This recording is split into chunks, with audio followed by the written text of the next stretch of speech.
And we are back for another episode of the Hockey Princess podcast. I am your host, the Hockey Princess. We got Krusty Old Guy here.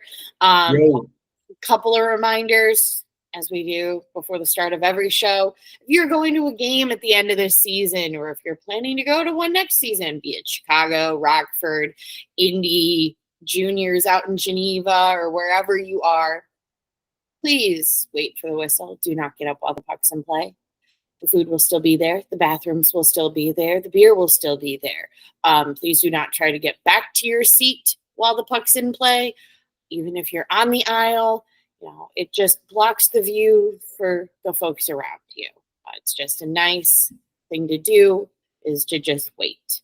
Also, if you are hitting up a Blackhawk game, the last couple at the end of this season, and you're looking for food to go and get before the game, so you're not paying $15 for like really bad chicken tenders at the United Center, please hit up Su Taqueria El Rey del Taco on Ogden, just a couple of blocks away from the United Center. Great food. Everyone's super nice. Portions are huge. It's a good option. It is. It's a very good option. And if you're in the city and you are in the city April 13th, check out Vile at the Beat Kitchen. Just figured I'd throw that one out there. Yeah. Gotta support your favorites. Yep. All right. So it's pretty quiet on the NHL scope right now.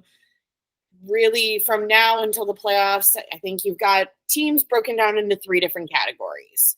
You've got teams that are coasting just a little bit, because they're either at the top of their division or they're maybe at the number 2 spot. It's all pretty guaranteed. They're going to make a playoff run. They're more than likely going to make a deep playoff run sort of situation. So they're just kind of waiting until mid-end of April. You got a lot of the middle teams, and it's especially interesting right now in the East Coast, just because those 2 wild card spots tend to be different, every day, sometimes at different parts of the day. So you got a bunch of teams that are fighting for those last couple of spots. And then you've got teams that, maybe they are slacking for Macklin, or they're not at that point quite yet. For right now, the ones that have clinched so far, it's going to be Boston, Florida, Rangers, Carolina Hurricanes, Dallas Stars, Colorado Avalanche, and your Vancouver Canucks.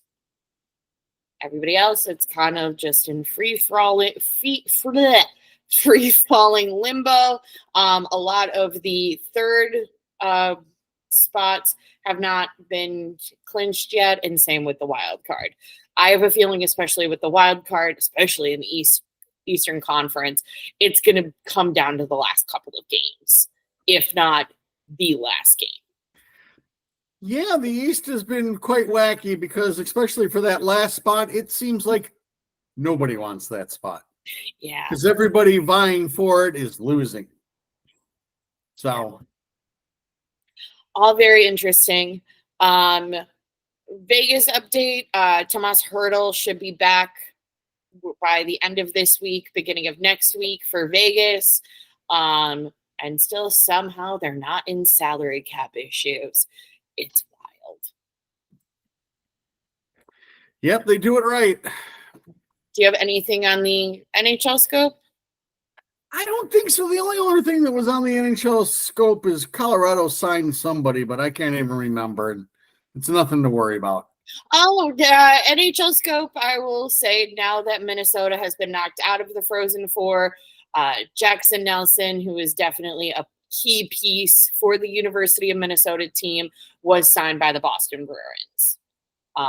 So love that for him. He went undrafted, so it's nice to see him get a contract now that his, because I believe he's a senior this year. So now that his collegiate time is done, nice to see him getting something to continue to play.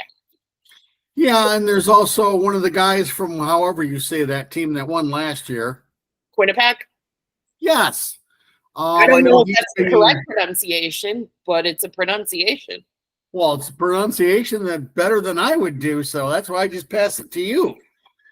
Yeah, one of their kids, I forgot his name, but he's being courted by like 20 teams. Boston supposedly in the hunt for that also. Oh, isn't Minnesota in the hunt for him, or Minnesota might be hunting? Well, 20 teams, you got to figure that's 3/4 of the league. So, the kid will be able to pick and choose what he wants to do. So it is definitely nice to see, and as a reminder that like your career as a hockey player does not end if you go undrafted. Oh no, Scott Darling has taught everybody your career going nowhere still doesn't mean it's going to go nowhere all the time. Right. I mean, I think that is the beauty of hockey. Yeah, like I think there's more of an expectation that it's like kind of do or die with the draft, and but there's definitely players. I mean, Panarin's probably my favorite one to say that kind of just went completely unnoticed and is now a superstar. Yeah, and again, for most of the North American kids, it's a big deal, and if you aren't drafted, you start to make life choices of how long do I continue this path that doesn't look like I have a future in. And again, hey, some people they continue to follow it for a long time, and all of a sudden they hit it. So good for them. Yeah, and when I think it also very much depends on the type of player that they are. Like we've said before, an 18-year-old centerman and a goaltender, they could be both 18. They're going to be ready at different times. And that's not saying that one is better than the other. It's just based on positions. Sometimes goaltenders and defensemen are going to take a little bit longer than forwards necessarily, as a general. Yeah, true. And again, sometimes your third and fourth line players, they're a dime a dozen. Mm-hmm. And with that means, people that might not seem like they were headed for the NHL all of a sudden can find a job in those roles. Yeah. You find a system that fits you and you're doing the correct things that they need you to do. So. Yeah. So that's on the NHL scope. Speaking of prospects, we got a lot of prospect news this week. We've kind of gotten down to the official Frozen Four. That's going to be Michigan, Boston College, Boston University, and then Denver, with the Chicago Blackhawks having a prospect on 3 out of the 4 teams. So we've got NASCAR for University of Michigan, Ryan Green for Boston University, and then we have Aiden Thompson for Denver University. Regardless of the outcome, it's going to be some really good, exciting hockey. Yeah, it should be. I'm a little worried that it'll be an all Boston final, but we'll see.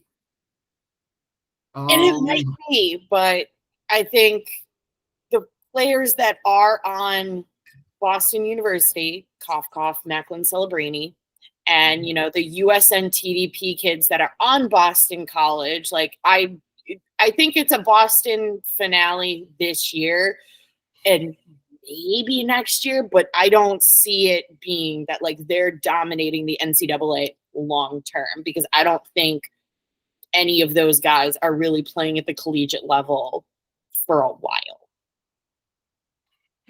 Yeah, but then they'll just reload. So I'm excited to watch Denver. I really haven't seen any much of Aiden Thompson, who's like a forgotten prospect for the most part. So it'll be fun to watch him. Did you want to go over any of the games, or? Oh, we're going over. Okay. Michigan versus Michigan, really fun game. The best highlight I have seen of NASCAR. I was spotty with the watching, and then I got your text message of check out the assist, and oh my gosh, I just want to see NASCAR passing it to Bedard for the next 10 years. And I know that's not going to happen every time, but man, Gets you excited. Yeah, it was one hell of a pass. And the way they broke it down too, he didn't have the lane to just go with his forehand. That's why he went in between his legs and then put the stick in there, because then he had a line a little bit behind him. Yeah, that's big boy special stuff. And they scored that right after they took I believe scored to take the lead or tie it up.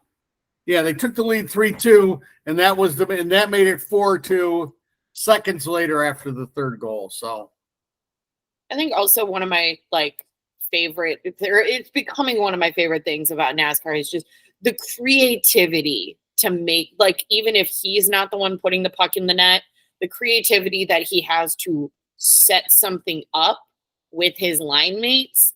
Love it. Absolutely love it. Yeah, he had another really good game, that's for sure. So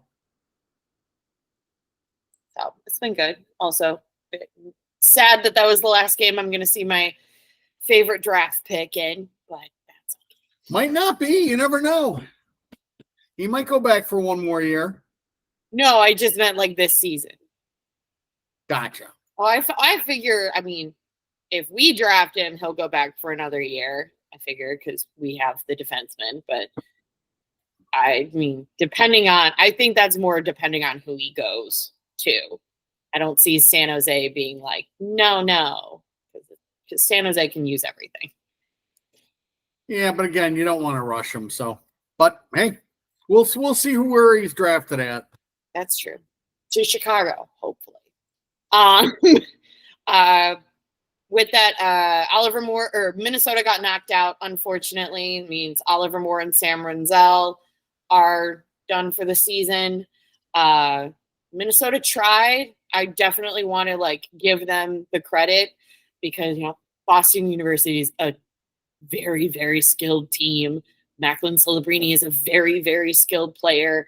That is not an easy team to go up against, and I think I was kind of more expecting not a complete bloodbath, but definitely for Boston to dominate for the full 60 minutes. I think Minnesota held them off as long as they could and definitely surprised me in that. But unfortunately, Boston won. Yeah, and it's on the DVR. I did not watch it. I will say there wasn't. Renzel definitely had a ton of minutes and looked good. I've definitely seen him play more out of a game. It was a lot of Snuggeren's line, which I get. You want the upperclassmen to have more ice time and the veterans in that instance. But it should be interesting. And then announce that Snuggeren's back for another year. So I think Minnesota should be I don't want to say maybe not just as good, but they'll still be fairly competitive next season. Uh-huh. So, you have anything on the college aspect before I get to our CHL? No, that Boston College against how do you say their name? Quinnipiac.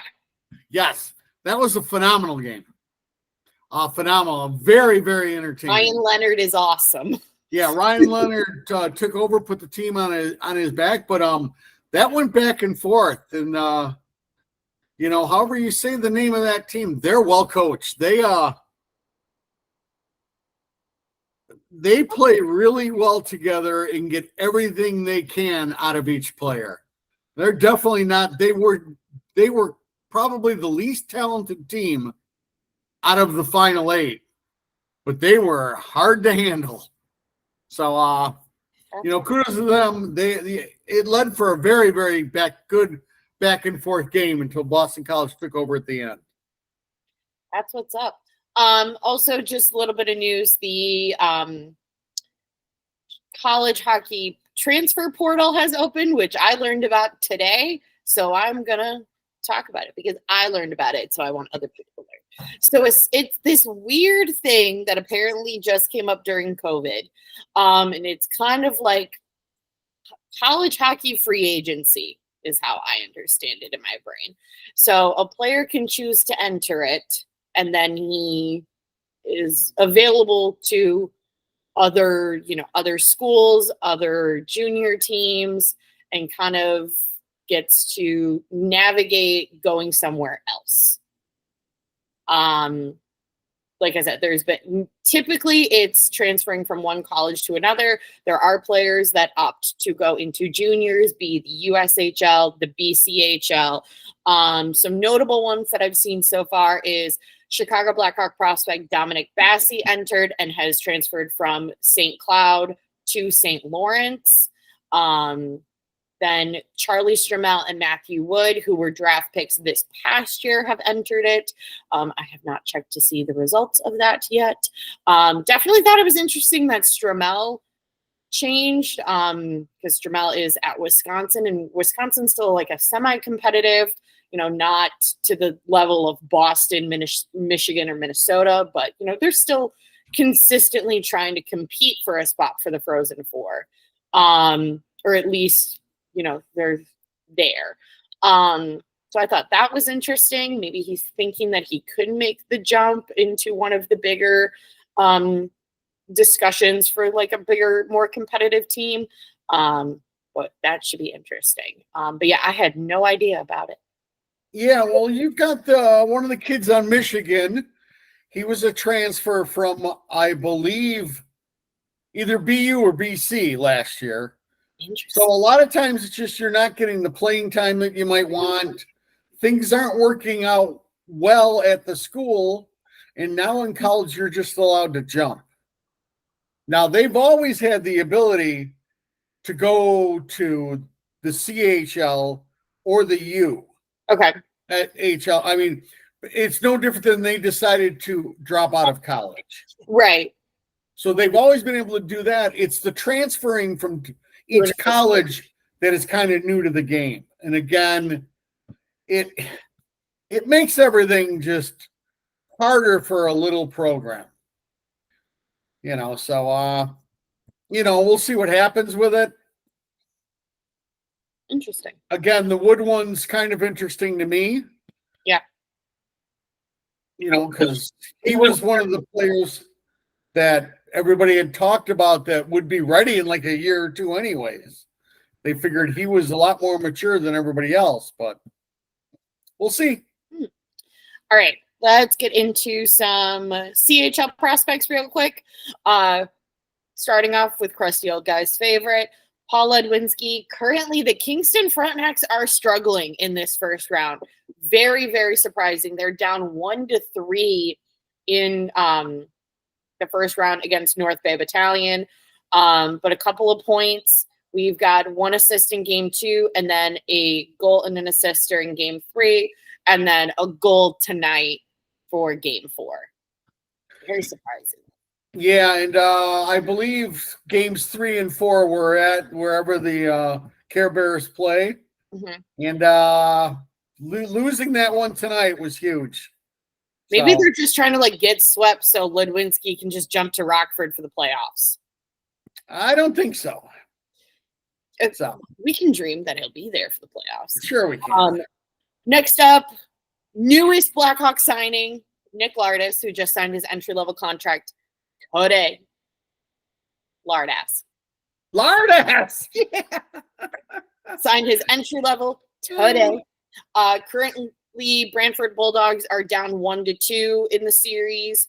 He started off the series amazingly. Absolutely amazing. I think my entire Twitter feed was just different angles of videos that people had taken of his goals in game 1. Started off strong with 2 goals and 1 assist in game 1, and then 1 assist in game 2. This kid looks phenomenal coming back from injury. Up next, we've got Alex Ferrand. Sudbury Wolves are currently up 3-1 against Mississauga in the series with just 1 assist in game 3. And then we've got Gavin Hayes, Greyhounds are currently up 3-1 in the series. A lot of points for Gavin Hayes, trying to silence his haters during this first round. Goal and an assist for game 1, 2 assists for game 2, 1 goal for game 3, and then a goal tonight for game 4. Very impressive. Sounds like some good production. Some very good production. And then finish off with my favorite. Not a ton of production on the scoreboard. But I'll still talk about him because he's my favorite. We got Sam Savoie. Currently, the Huskies are up 3-1 in the series. They just won tonight, I believe, 6-1. We've only got 1 assist from tonight so far, so not a ton of production.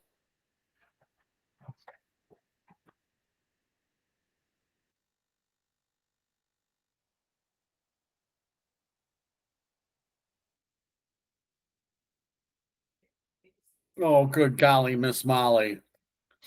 Well, she's frozen. Now we don't know if we're frozen on her end or my end or my end or her end.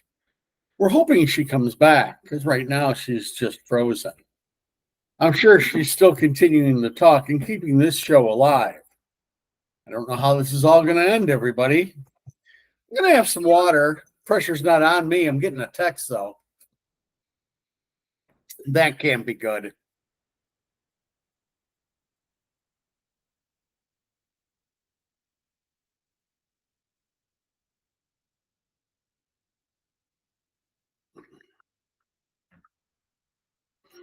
I'm going to try to carry on and see if we continue to go on with the show, and maybe she can join us later. Except we're on the prospects, and that's all of her doing. So last prospect was Samuel Savoie. They're up 3-1, as she said. He's not getting a ton of. He's not getting a ton of play, or no, he's getting a ton of play, just not a ton of points. Hockey Princess, this computer is now attempting to reboot. I am going to tell her try to reboot and jump back on. Not used to being able to fill all of this all by my lonesome here. I would assume where we will transfer next to will be the Rockford Ice Hogs.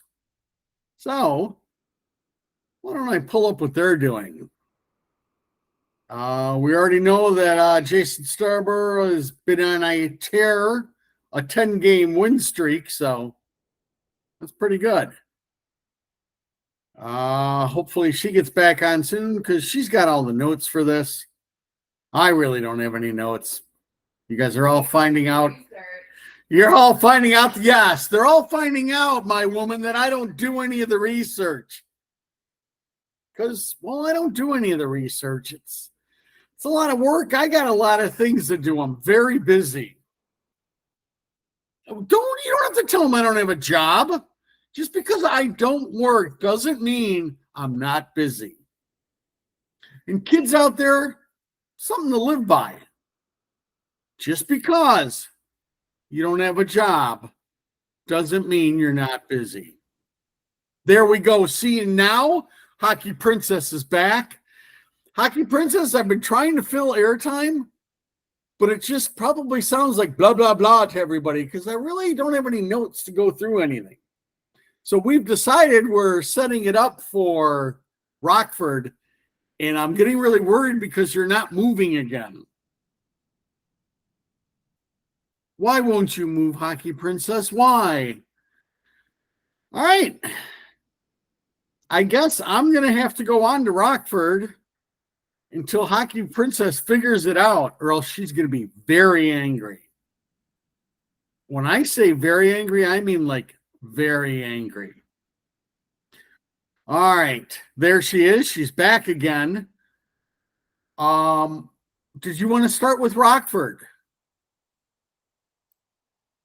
I've been giving your listeners, my words of wisdom of life and, just other things. So I think I've really handled the time well. They've got to be thrilled with my insight. I don't even know what happened. All right. I don't know what happened. Just glad you're back, because I was explaining to your viewers, I don't do any of the work on this show. And now they kind of got caught where they saw that I don't do any of the work. This should be That's right, everybody. I'm the sidekick. My show. Yes. All right, where were we? Sam Savoie. Real quick. Okay. You know, we don't have a ton of points up on the board, but I would just want to say in general, there were a couple of things over the summer that, you know, he had said that he needed to work on. Luke said that he needed to work, well, not necessarily Luke, more Kyle. And that was, you know, being stronger on the puck, not necessarily taking silly penalties. Because you see Gatinow's playoff run last year, he's in the box a lot, just consistently throughout the run. He has not taken a penalty this playoff season or this playoff round in these first couple of games, which is great. He's definitely, you know, he's playing with more talented or more like offensively skilled line mates now that he's bumped up to the first line. So it's not his job to necessarily put the puck in the net. That's not the role that he's needed on the line. It's to get the puck from the other team and then get it to Vereau, Verdun, Zonin, or he hasn't played with Zonin, but more Verdun, Vereau, or Lashko. And Lashko is the main one because he's the top line center. And they put the puck in the net. So definitely should see a couple of more assists from him, but at the same time, it's not his job to score. That's not his function on the team right now. Definitely was scoring a lot more with Gatineau last year because that was his job. His job right now is to get the puck from the bad guys and get it to the guy who can put the puck in the net. Okay. So, had to talk about Savoie a little bit. All right. Jumping over to Rockford, who's doing great. We have clinched. There's not a set position just yet. That comes with time and how the cards fall with the rest of the division. But I think I can safely say that we are not going to be in the weird wild card first round situation like we have been in the past. I don't think so. Barring a colossal meltdown, we should be okay. Yeah. All right. So first game, Rockford versus Chicago. Stauber was in net. Once again, you have Ethan DeMastro and Nolan Allen separated. Neither of them are playing as a right-handed defenseman. It was 5-4 in shootout. You've got Hardman, Pitlick, Senny, Sanford, Allen all picking up goals for that game. It was great. Then you've got Rockford versus the Milwaukee Admirals. Drew Commesso in net, making the most incredible save ever. A little silly, but incredible. And then I learned something about goaltenders that day. So they've got the glove, and then they've got the blocker. I thought that there was some sort of protection on that hand that's under the blocker. It turns out there's not. And I learned this because Drew Commesso goes to reach for the puck and fully just takes a shot to his actual hand. So he got pulled out. Stauber was brought in. I believe that was during like the third period. So I learned that, you know, there's a little bit of unprotectedness on their blocker hand. We've got Creature with his first professional goal that game. Gut Punch is on fire recently, and especially during that game versus Milwaukee. I don't believe that his contract is up this upcoming offseason. It might be. Don't quote me on it. Unsure off the top of my head. If it is, I really think it would be in Kyle Davidson's best interest to re-sign him and have him be one of the veteran presences during this wave of new players coming into Rockford. He's skilled. He does well down there. And he's really taken more of a leadership role for that roster. And I think it suits him nicely. Finally, you've got Rockford versus Chicago, or not finally. You got another Rockford versus Chicago, 6-0. Shut out the Wolves. Drew Comesso's in net. Excellent game. Excellent game by Rockford, and also the Wolves are a team that they should win against. They're not doing so well, this being the first year that they're independent. They've got some roster issues. This is a game that you go in and you should be winning. It's not like playing Milwaukee or Texas where it's a little bit of a battle. You should be winning against Chicago. Finally, Rockford versus Manitoba. Win in shootout thanks to Rem Pitlick. Finally got that 1 point. Before that game, they only needed 1 point to clinch into the playoffs, and we sent it into shootout. So they got the 1 point and then some. So officially, Rockford's in the playoffs. Yeah, and Gut Punch is signed for this year. He's an RFA with arbitration rights. I've got to figure they sign him. It shouldn't be much of a, So they'll probably sign him to like 900. They might have to give him a 2-way contract. That I don't know. And that's the main thing is a guy down there that you kind of want. You want to, you want a 1-way contract, meaning if they send you down to the minors, it's the same amount of money. So you'd sign for like the league minimum, which would be around $850 or $9. But you would get that money down there. So, right. And we'll see. Rockford right now, they should be able to do some damage maybe in the playoffs. But remember, most of the people on Rockford are not part of the solution. So if they make some noise in the playoff, it won't be because of they'll be coming up to help the Hawks. It's a lot of veterans down there, especially you've got your Orsini, your Pitlick, your Sanford, all these older guys that are causing some damage, not that much of the kids. So I'm only stating that just so some of your viewers don't think, if they go 3 rounds, then that should go next year to the Hawks and we should be fine. It's just not the case. Next year's Rockford team will have a lot more of the kids that'll be part of the solution. Yes. I also definitely think, if you choose to watch Rockford's postseason, which I highly recommend, just because more hockey, more fun, I do think it will be very interesting to see Comesso and Stauber going into postseason, especially Comesso, just because this is his first professional playoff run. And I wouldn't necessarily take the team's results into much consideration, but definitely, how are the younger guys doing for their first run of professional postseason? Be it Allen when he returns from his lower body injury, EDM, Doc, Lupin, Rolston, yes, this team might do some damage, but look more under that surface and see, okay, who's doing that damage? If it's the new kids, get on board. It's going to be fun next year for Rockford because they'll probably still be there too. But yeah, nice reminder that if Mike Hardman gets a hat trick, which as he should, because Mike Hardman's cool, it does not necessarily equate to we're still going to be bad for a while. Yes. All right, let's jump to Chicago. All right. I love Chicago. We got an Ottawa game. It did not go well. I don't even think they scored. It didn't go well? No.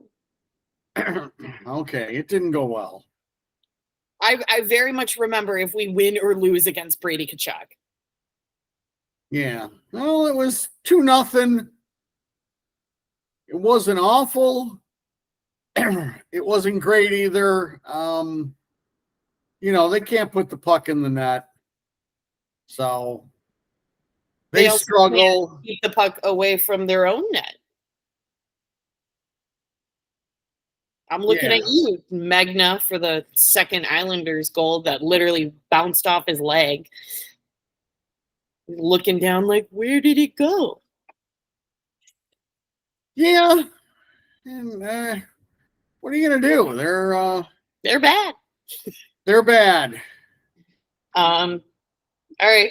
Philly was good. Yeah, I'm trying to get my notes from the Ottawa game. The Ottawa game. How's that going? And I don't have them, so. Do you have notes from Philly? I think so. No, I've got notes from Ottawa. Hold on here. Yeah. Oh, snap. You guys know? The Ottawa game was bad. Again, 98 is on the wing. Nobody's talking about it. Haven't heard anybody even ask Luke about it. I am certainly not asking Kyle, because the last time Kyle was asked this, he pounded his finger on the table and said, Lucas Reichel's a center. Yes, Hockey Princess. I will say Ben Pope is talking about it. What did Ben Pope say? That Connor Bedard is on the wing and nobody's noticing. Is that what he said too? Yes.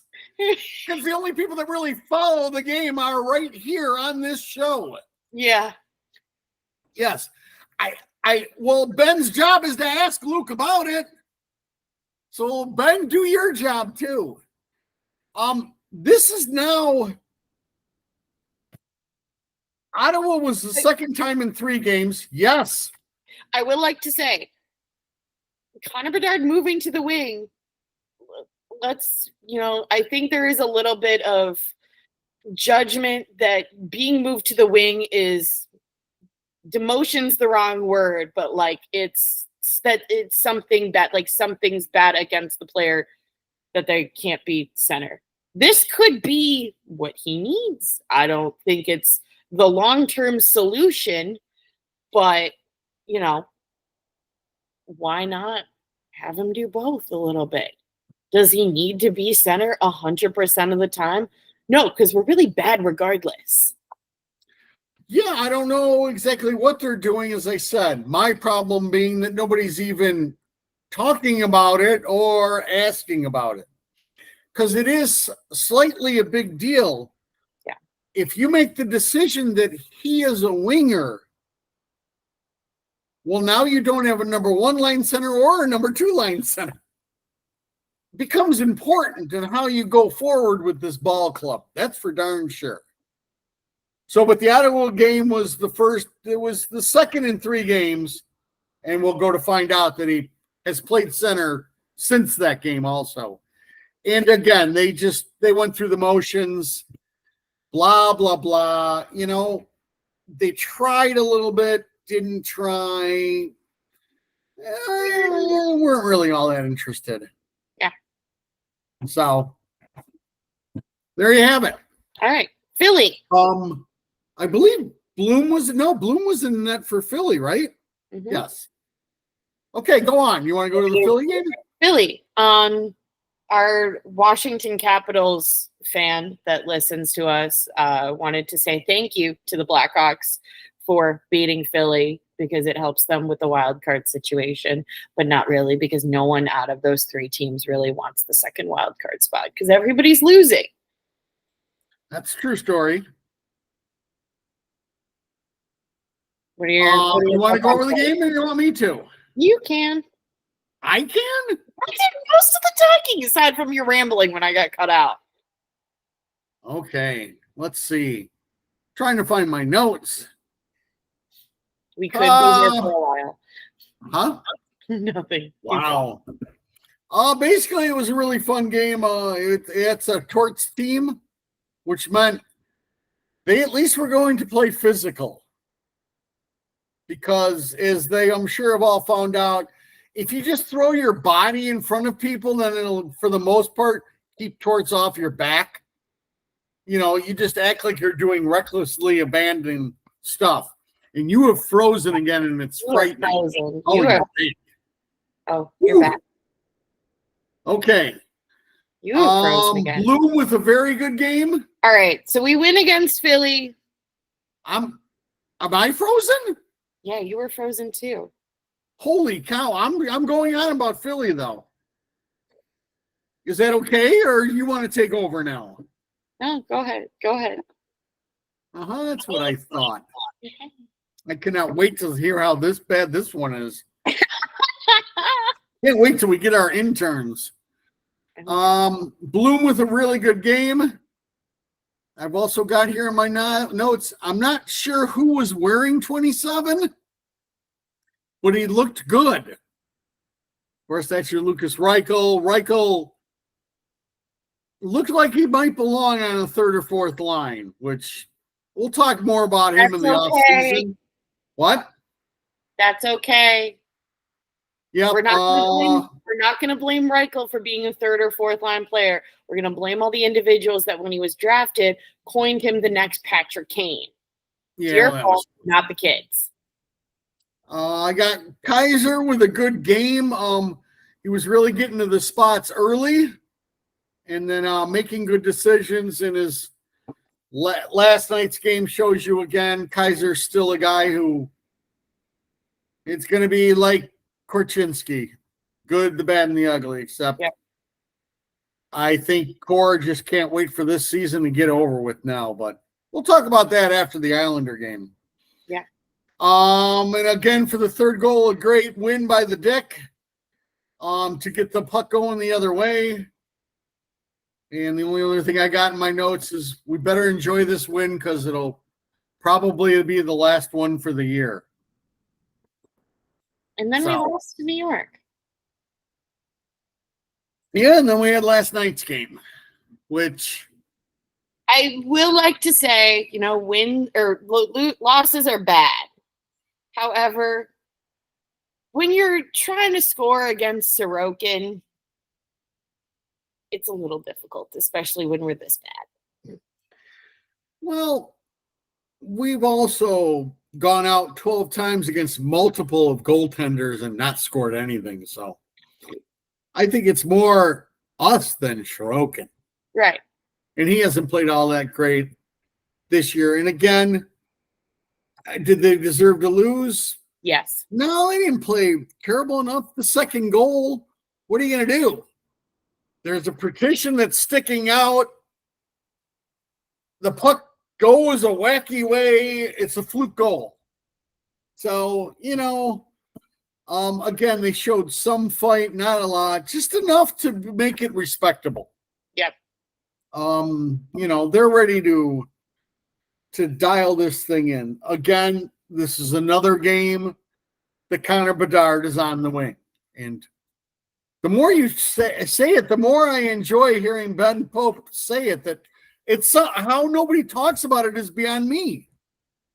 But it is a huge deal. Yeah. And there's a good possibility is that's where that kid ends up. But that changes a lot of things. That does change a lot of things, but I just want to make it clear that if he ends up on the wing, that's okay for him. He's still in the sense of he's still going to be great. Oh, yeah. I mean, we went through this with Patrick Kane. Patrick Kane came out of London as a centerman. Really? We knew he wasn't going to play center, but we still thought, well, maybe he could. Mm-hmm. The thing is the Beacon of Hope plays kind of the same way. Number one, he extends his shifts too much, which is not good for a centerman. Number two, he loves to fly the zone, which you also don't want from a centerman.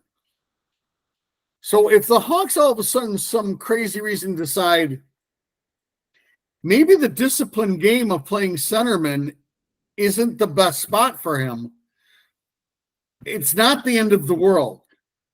His job is to score goals, right, and a lot of them, and then set up people. As long as he does that, I don't care where he does it from. Right. There's a lot of meatheads in the world that like to believe and like to talk that, being moved to wing is, it's a demotion being from a centerman to a wing. He's still going to do his job. He's still going to be amazing. That just means if he gets moved to the wing, that means Kyle has to do his job and go find another centerman. Yeah, I mean that they'll figure that out. And again, as you saw we'll keep on using Patrick Kane. Patrick Kane, throughout most of his career, what did they do? They just put some big centermen with him. Yeah. They didn't say you don't have to be the most talented thing around. I've already got a guy that'll handle all the offense. Right. And he'll handle everybody. I need you to be defensively responsible and then go to the front of the net. So could be. It's not the end of the world if he goes to wing. It's just weird that they haven't even addressed it.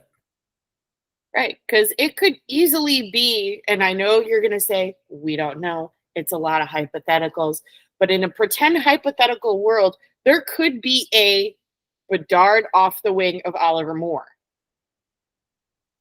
In a hypothetical sense, that could be a thing where they don't necessarily rely, like Moore's at least fast enough to relatively keep up with Connor Bedard. The kid's got wheels, but he doesn't have to be doing 100% of the job because that's what Connor's going to do. As long as he can remotely, skate with Bedard, it works. Yeah. And no, that'll figure out when it figures out. And they might have just figured out that, you know what? He's already played a lot of games this year. I mean, a little less with the injury and everything, and just it's a little easier on the wing. Let's let him coast to the end. Yeah. And we'll pick it up again later. It's still a question that should be asked to Luke. Well, we'll see. That's your job, Ben Pope. This is your job. This is why we should be allowed in the media room. Oh, yes. Wait with for all it. of our questions. Yes. And then we'll get interns too. Mm-hmm. And it'll be a real production and we won't freeze anymore. What a concept. Yeah, never going to happen. No. You got anything else for this week? Got a bunch of games this weekend. Yeah, we got a Saturday and Sunday games here. I think you get one of your greatest days ever on Sunday. Oh, you get Tommy Hawk's birthday on Sunday. Is that Tommy Hawk's birthday too? So I believe there's a whole cartoon game. Yes. You can talk about that. No, I got one more thing. As our closing reminders, as long as you don't have anything else. I don't think so. I was going to go on a little rant, but I'm not going to. So carry on. I'm going to go on the rant for you. For the folks, if you are sitting in the 300 level, please stop doing the wave. Please stop. This is not Wrigley. It's just, please stop it. Stop, please. Just please. There's a game going on. Show the players a little respect. Yeah. The game is down there. It's not up where you think you're cool because you're starting a wave. Or wave to the little kids. Wave to the little kids. Yeah. Iowa. In Iowa. There you go. What are we doing? Who knows? All right. Just as a reminder, make sure to hit that like and subscribe on either Spotify, Apple Podcasts, or YouTube, however you watch or listen to us on a weekly basis. If you're going to the last couple of games, be it in Chicago, Rockford, wherever you are, please wait for the whistle. Do not get up while the puck's in play. Come by and say hi. Come by and say hi. Section 330. We'll be your friend. We'll have friendship bracelets. If you're getting food before any Hawks games, either this season or next season, make sure to hit up Su Taqueria El Rey del Taco on Ogden, just a couple of blocks away from the United Center. Food is amazing, huge portions. Everyone that works there is incredibly nice. We got another bonus episode coming up this week on Sunday, dropping with our friend Adam up in Halifax. We'll be talking about the CHL season, particularly the Q League. We'll talk about the Canadians. We'll just talk about some hockey. Otherwise, we will talk at you guys next week.